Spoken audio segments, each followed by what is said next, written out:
বিসমিল্লাহির রহমানির রহিম। করুণাময় সৃষ্টিকর্তার নামে শুরু করছি। আজ সকালবেলা ঘুম থেকে ওঠার পরে অনেকদিন পর বাড়িতে আসলাম। ভাবলাম মাঠের যে বাগান বাড়ি রয়েছে সেটা একটু দেখা দরকার, এবং এই বর্ষার সিজন আগ মুহূর্তে ওখানে বিভিন্ন লতাপাতা এবং গাছের ক্ষয়ক্ষতি করে। আমার বেশ কিছু গাছ ওখানে রয়েছে।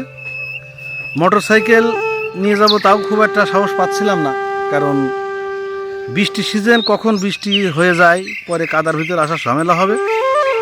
তাই নাতি ছেলের এই ছোট্ট একটা সাইকেল চেষ্টা করলাম অনেকদিন পর সাইকেলটা চালিয়েই যাই। তো সাইকেলটা রাখার পরে প্রথমে বাগান বাড়ি কাঁঠাল গাছের কাছে আগে গেলাম। দেখলাম কাঁঠাল গাছ দিকে যাচ্ছিলাম, যখন পেছ দেখছিলাম কিছু রাজহাঁস আমার দিকে এগিয়ে আসছে। ও ঠোক মারার চেষ্টা করছে, তো দ্রুত পালিয়ে এসে আর এক গাছের কাঁঠাল কেমন এবার ধরছে তাই সেটা দেখার চেষ্টা করছিলাম। এক পা দুপা করে সামনের দিকে এগিয়ে যে আর একটা গাছও, সেই গাছও দেখলাম আল্লাহর রহমতে ভালো ফল আসছে। তারপরে ভাগ্নের ওখান থেকে দা নিলাম, দা নিয়ে কাটা শুরু করলাম। লিচু গাছটা ঝাঁপিয়ে গেছে।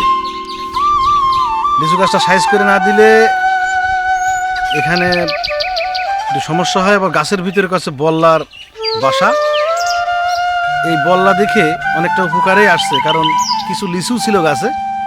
অন্যান্য জায়গাটা সবাই পাইড়ে খেয়ে ফেললেও বল্লার শাক যে জায়গায়, তো অ্যাকচুয়ালি সত্য বলতে কি এই বল্লার শাক গাছে হওয়াতে একটু উপকারই আসছে, কারণ গাছে যে কটা লিচু ছিল অন্যদিকে সবাই পেড়ে ফেললেও বল্লা শাকের আশেপাশে যেগুলো ছিল পোলাপান, সেখানে খুব একটা উপদ্রব করতে পারেনি, কারণ তারা ভালো করে জানে যে বল্লা কামড়াতে পারে।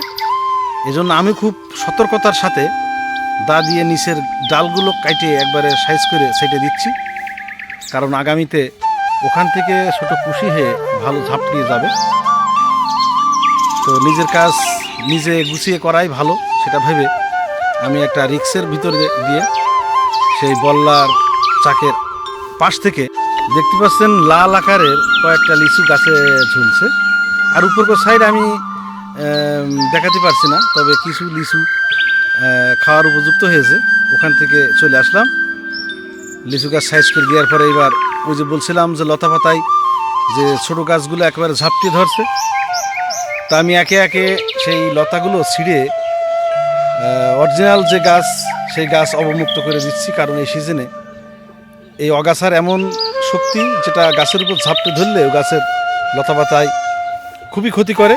আমি তাই নিয়ে লাভিয়ে দেওয়ার চেষ্টা করছি। তো একটার পর একটা আমি পেঁচানো যে লতাগুলো ছিল সেটাগুলো ছাড়িয়ে দিচ্ছি, কারণ সামনে বর্ষার মৌসুমে গাছের পাতাগুলো গজিয়ে অনেক সুন্দর হবে আমি মনে করছি। তো সবাই এই ভিডিওটি দেখছেন, কোথা থেকে দেখছেন আপনারা লাইক এবং কমেন্ট করে জানাতে ভুলবেন না। কমেন্ট বক্সে জানিয়ে দিবেন কোথা থেকে দেখছেন। এবার আমি একটি সজনে গাছ থেকে লতা পাড়ার চিন্তা করছি, কারণ সজনে গাছ একটি সুপার ফুড, এটা পাতা লতা সবই উপকারী। তো ফেসবুক পেজটা সবাই একটু ফলো দিবেন, এবং কেমন হয়েছে ভিডিও জানাতে ভুলবেন না। সবাই ভালো থাকবেন। সবাইকে আমি আবারও অসংখ্য ধন্যবাদ জানাচ্ছি। সবাই ভালো থাকবেন।